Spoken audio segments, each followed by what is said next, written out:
Malayalam main വിഷയം എടുത്ത് പഠിച്ചെന്നുള്ള ഒറ്റ പേരിൽ നന്നായിട്ട് നാണം കെടുകയും പിന്നെ അതിൻ്റെ പേരിൽ ഒത്തിരി സന്തോഷം കിട്ടുകയും ചെയ്ത ഒരാളായിരുന്നു ഞാൻ. അഭിനന്ദന പ്രവാഹം എന്നൊക്കെ പറയില്ലേ, പിന്നെ എന്നെ അനുകരിച്ച് 2-3 പേരൊക്കെ മലയാളമൊക്കെ എടുത്ത് പഠിച്ചു കേട്ടോ. അവരൊക്കെ എന്തായോ എന്തോ.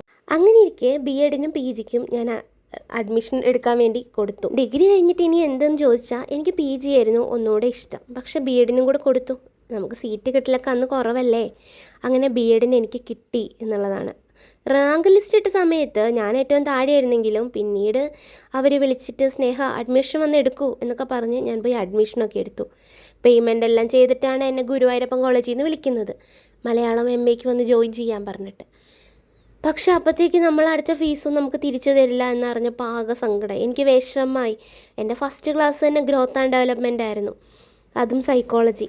ഇതുവരെ മലയാളത്തിൽ മാത്രം പഠിച്ചിട്ടുള്ള എനിക്ക് ഇതൊക്കെ കേട്ടപ്പോൾ തന്നെ തലകറങ്ങുന്ന പോലെയായിരുന്നു. എനിക്ക് വിഷമമായിരുന്നു വന്നിട്ടുണ്ടായിരുന്നു. ബാക്കി അടുത്തതിൽ പറയാം.